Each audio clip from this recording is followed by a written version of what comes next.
Na Câmara, estamos recebendo nos estúdios a advogada especializada em Direito do Trabalho e Previdenciário, sócia do Furriela Advogados, doutora Cristiane Grano Reich. Doutora, obrigado mais uma vez pela visita. Obrigado. Doutora, a grande questão é em relação às algumas mudanças que foram feitas, na comparação com a outra vez que a senhora esteve aqui, e as pessoas se perguntam quanto tempo mais terei que trabalhar para conseguir a aposentadoria. Isso, claro, para quem está no mercado de trabalho.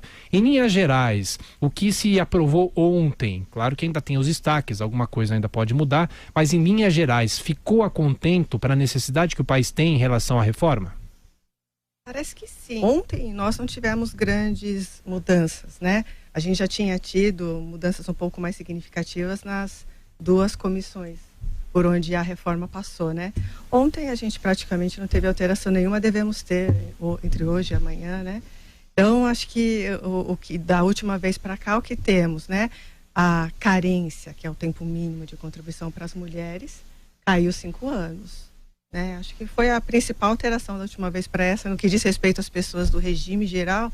Que é mais... Essa questão ainda de transição, as mulheres teriam de ter uma contribuição mínima de 15 anos, os homens de 20 anos, mas aí para receber 60% da média do salário de contribuição, não é para receber integral. Integral a gente vai aquela idade, aquele tempo de contribuição tão propagandeado aí de 40 anos para os homens e 35 mulheres, é isso? É isso mesmo. Então, lembrando, a gente não vai ter mais o fator previdenciário, que era sempre uma incógnita, né? Quanto que o fator previdenciário vai impactar na minha aposentadoria, já que depende da tábua, né, de expectativa de vida do brasileiro. Então, deixa de existir o fator previdenciário.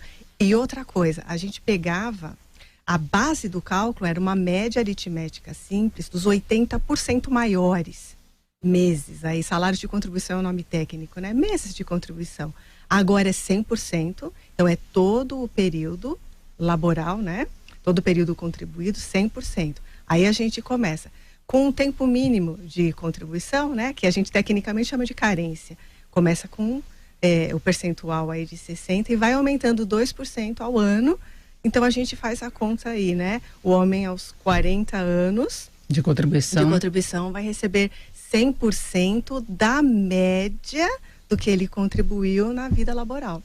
Mas aí tem aquela complicação que é a transição. Para quem já está trabalhando, não vai ter necessidade de cumprir todo esse período, porque a aplicação vai se dar aos poucos.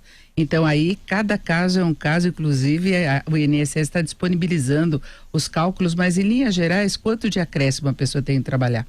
Olha, é bem complicado a gente fazer essa análise, porque a gente não sabe quanto tempo de contribuição a pessoa teve. Então, a principal alteração, não existirá mais aposentadoria por tempo de contribuição, apenas a por idade. E essas regras de transição, que agora são 5, né? Eram 3, introduziram mais 2, elas não são muito fáceis de entender, realmente não são, e elas ainda continuam deixando a pessoa que já está no sistema se aposentar por tempo de contribuição. Então, depende quanto tempo essa pessoa teve contribuído.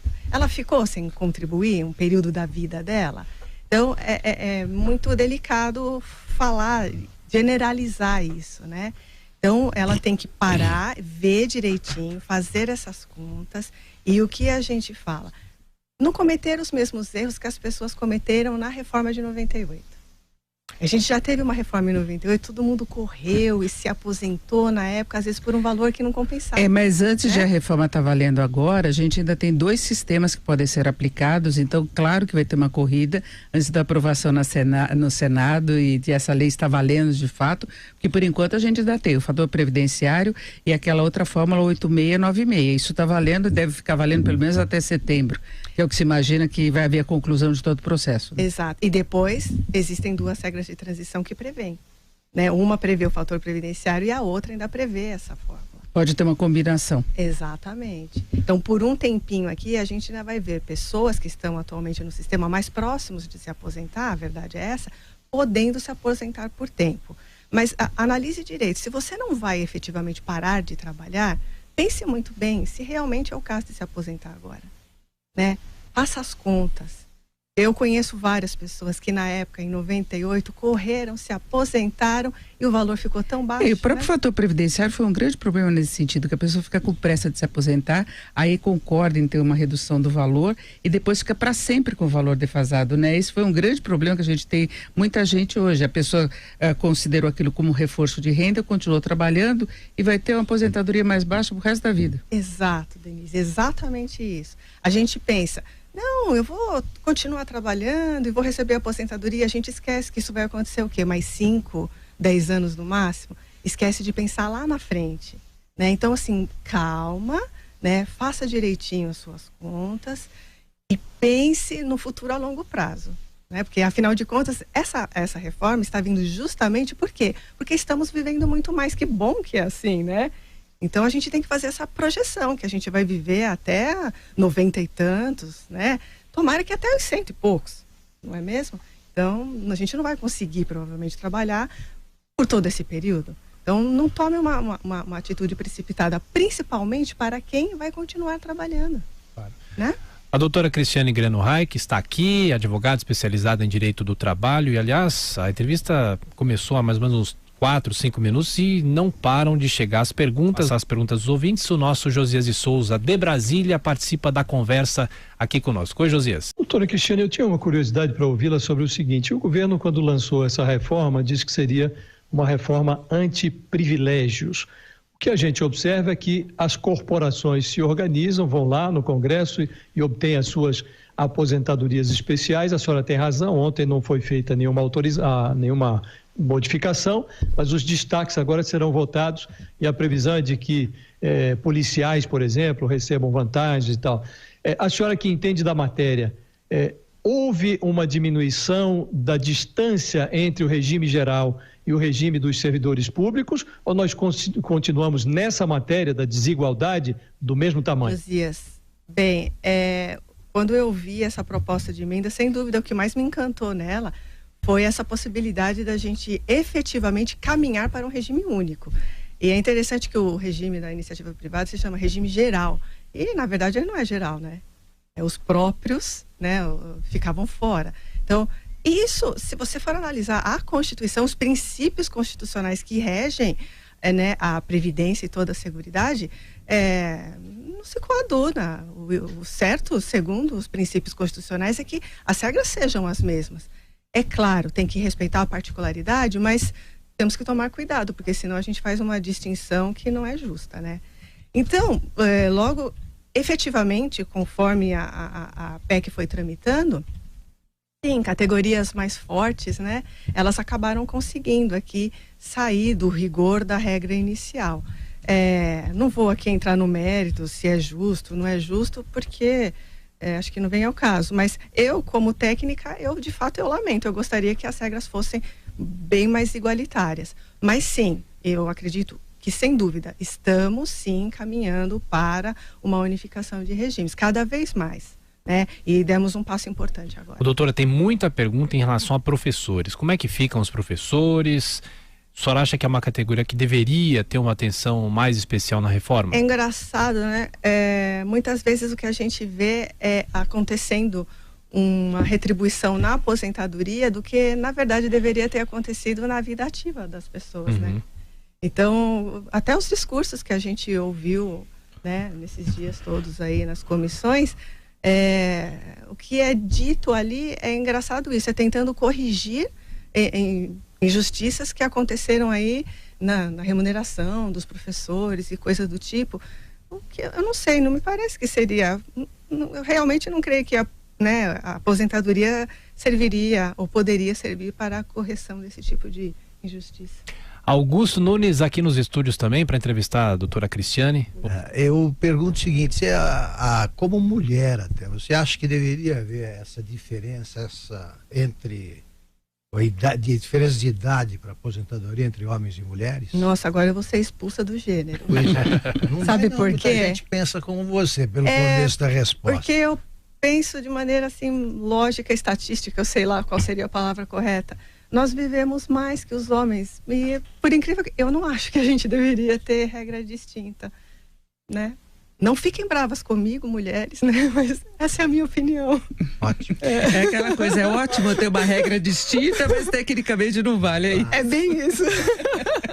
Doutora, só para a gente fechar, antes da nossa janela, temos um intervalo. Quem já entrou com pedido de aposentadoria, mas esse pedido ainda não foi concedido, essa pessoa precisa ter medo? Alguma coisa vai mudar nesse caso? Não, fique tranquila, nesse caso não. Não vai mudar para quem já é aposentado, porque até isso as pessoas ficam com medo, né? Uhum. Às vezes já recebia mais de um benefício. Vai mudar as regras para acumulação. Calma, gente. Para quem já está recebendo, nada muda. Para quem já cumpriu os requisitos na lei atual, nada muda. Isso é direito adquirido. Então, direito adquirido não é apenas a pessoa que cumpriu os requisitos, foi lá, pediu, requereu e teve deferido. Às vezes eu já cumpri os requisitos numa lei antiga e porque eu não quis, né, uma liberdade minha, e até lá o INSS requerer ou não. Isso não muda a minha situação, eu já tenho direito adquirido pelas regras da lei antiga. Bom, seguimos aqui com a doutora Cristiane Grano Reich, advogada especializada em Direito do Trabalho e Previdenciário, falando sobre a reforma da Previdência. O site oficial que faz os cálculos para a aposentadoria, a partir de agora, claro, ainda precisa esperar toda a tramitação no Senado, mas é um site confiável, doutora? O próprio governo disponibilizou, né? E eu acredito que depois que a gente tiver o martelo batido, a definição aqui, total. Eu acho que daí a coisa vem, né? Esse mecanismo vai ser disponibilizado até com mais força. Doutora, como é que fica a situação dos políticos? Foi ótimo, porque O que eles perderam? Eles perderam quase todo o privilégio que eles tinham, né? Agora a idade é igual do regime geral, né? Não tem mais regra diferenciada, e para quem já estava, vai um pedágio de 30%. Eu confesso que eu acompanhei isso com curiosidade, porque eu imaginei que talvez fosse haver ali um movimento, né, forte de corporação e tal. Não. O que foi proposto na PEC... É a mesma idade mínima, né? Mesma idade mínima, Doutora, a situação de pessoas com idade avançada, 50, 58 anos, mas com pouco tempo de contribuição, de 10 a 12 anos, como é que fica isso? Então, previdência, ela funciona como imita, digamos assim, um modelo de seguro. Então, existe a figura da carência. Então, gente, não adianta. Sempre foi assim, vai continuar sendo, né? Se a gente adquiriu a idade mínima, mas não contribuiu com o tempo mínimo, a gente não consegue se aposentar. A gente teria que ver se estaria enquadrado nas regras lá para benefícios assistenciais, o BPC, tá? Mas aposentadorias não tem jeito. Então, lembrando, antes o tempo mínimo de contribuição era 15 anos para se aposentar por idade. E tinha a por tempo de contribuição, 30 para mulheres, 35 para homens. Pela regra nova, mulheres continuam com 15 anos de contribuição mínima e homens 20. Não adianta ter a idade se não contribuiu com esse tempo mínimo. Agora tem a diferença no caso da pessoa que está perto de se aposentar, aí não vai ser respeitada essa questão de idade. Por exemplo, quem está há 2 anos de se aposentar vai ter só um pedágio de 50%, é isso? A gente tem, eu até fiz uma colinha aqui com as 5 regras de transição. Se vocês quiserem, eu posso até falar rapidamente. Não que vai servir para as pessoas resolverem muito o problema delas, porque isso aqui não é muito fácil de entender. Mas né? essa questão, por exemplo, de 2 anos, que muita gente já me perguntou, aí trabalha 1 ano a mais, é isso? Exato. Então, como é que vai funcionar? Quem está há 2 anos de se aposentar, né, de adquirir mulheres 30 anos de contribuição e homens 35, eles estão nessa regra que é realmente a mais fácil de entender, né? Então, eles não vai precisar ter idade mínima, eles vão só cumprir esse tempo, vai entrar ainda fator previdenciário na conta deles, e aí é um pedágio de 50% do tempo que falta. Então, quando vier a PEC, quanto faltava para a mulher completar 30 anos? Faltava 1 ano, então ela vai trabalhar 1 ano e meio. É pouco tempo a mais, né? É pouco, sim. E tem também no caso do INSS de servidores, aí o pedágio é 100%. É maior. É porque essa regra aqui, que para quem está há 2 anos de se aposentar, ela não foi aplicada para servidores. Para os servidores foi aplicada, sobretudo, aquela regra que veio agora, né, na comissão, que daí o pedágio é de 100%. E essa regra vale também para iniciativa privada. Inclusive a equipe econômica, a equipe técnica ficou um pouco descontente com essa regra nova, de que essas duas de transição. Foi uma das flexibilizações que reduziram a economia que o governo pretendia. Exato, né, Denise? Ela elasteceu, digamos assim, né, a possibilidade da pessoa se aposentar por tempo de contribuição. E tendo o benefício máximo. Exato, tendo o benefício máximo. Como é que fica a situação dos trabalhadores em ocupação insalubre? Então, é a chamada aposentadoria especial. Qual é a diferença? Antes era por tempo de exposição. Então, dependendo do agente que a pessoa é exposto, ele poderia se aposentar aos 15 anos de exposição. Esse agente, os insalubres assim, em grau máximo, né? Médio aos 20 e um pouco menos aos 25. Era só o tempo. O que foi inserido? Foi inserida uma idade mínima. Então, 55 anos de idade mínima para agentes, né, após exposição aos 15 anos. Aos 20 anos de exposição aos agentes médicos com 58 anos de idade. E 60 anos de idade para os agentes ainda insalubres, mas num grau leve, né, que dá para se aposentar aos 25 anos, de exposição a ele. Doutora, brasileiros no exterior, como faz se a pessoa quiser voltar para o país e se aposentar aqui? Essa questão, ela tem que ver o seguinte, ela está no exterior, em que situação? Se ela está trabalhando no exterior, o que ela tem que verificar? Entra no site da Previdência, verifica se o país onde você está tem acordo internacional previdenciário. Porque se você está contribuindo em outro país que tem acordo previdenciário com o Brasil, você pode aproveitar esse período aqui. Agora, por exemplo, se você foi acompanhar o cônjuge está trabalhando, você não. Você foi acompanhar. Aí você pode continuar filiado ao nosso regime na figura do contribuinte facultativo. Então, ela tem que ver qual é a situação dessa pessoa, tá? Doutora, mais uma questão aqui, não sei se o termo está correto, mas enfim, viúvas aposentadas receberão pensão pela morte do marido se ele morrer depois da reforma? Receberão. O que mudou é a acumulação de benefícios. Antes você recebia integralmente os dois benefícios, a sua aposentadoria com a pensão do seu marido ou da sua esposa. Agora você escolhe o mais vantajoso para você e daí você vai receber um percentual do menos vantajoso ou da soma dos menos vantajosos, porque tem gente que recebe 2 pensões, por exemplo, né? Então, e aí esse percentual vai depender do valor que der esse benefício adicional, né, o menos vantajoso ou a soma deles. Tá? Vai continuar podendo receber, mas não integralmente os dois. Bom, tem mais uma última pergunta aqui que fala sobre reaposentadoria, mas eu já emendo, é possível a desaposentação também? Isso nunca foi previsto em lei, isso foi uma tese jurídica, né, que os tribunais disseram no final das contas que não. Tá, então tome cuidado, por isso que é aquilo que a gente falou, né, Denise? Pense direitinho, porque não dá para voltar atrás depois. A pessoa se aposentou cedo, usufruiu e depois queria correção do valor do benefício, né? Que era impraticável, até financeiramente. Agora, o mais complicado é ter essas opções de transição, porque tem aquela questão da pontuação que está valendo hoje, que está em 8,6, 9,6, que é a soma da idade e tempo de contribuição, e as pessoas também vão ter direito de fazer o cálculo com base na idade mínima, que tem uma transição aí, um período longo, a mulher de 56 chegando a 62 anos e os homens de 61 a 65.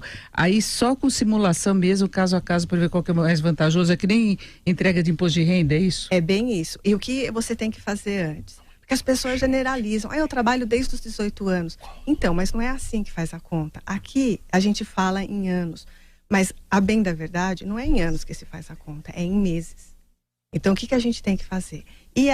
Vai ali no site do INSS, hoje em dia, se não tiver um problema com dados cadastrais, você tira o seu extrato previdenciário pela internet. Ele chama CNIS, C-N-I-S, Cadastro Nacional de Informações Sociais. É o seu extrato previdenciário. Lá você tem a sua posição mês a mês.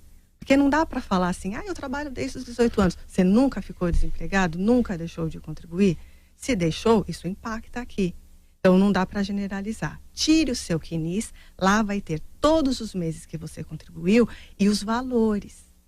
Inclusive, ele já fazia um cálculo do quanto você receberia de aposentadoria para quem já preencheu os requisitos. Isso dá para fazer agora já, né? Então façam isso, né? Sem desespero, né? Façam isso e pensem a médio e longo prazo. Entrevistamos a doutora Cristiane Grano Reich, advogada especializada em Direito do Trabalho e Previdenciário, sócia do Furriela Advogados. Mais uma vez, doutora, obrigado pelos esclarecimentos, pelas explicações e fica, como eu destaquei aqui, um convite, uma próxima conversa aqui nos nossos estúdios. Muito obrigado. Eu que agradeço o convite mais do que aceito.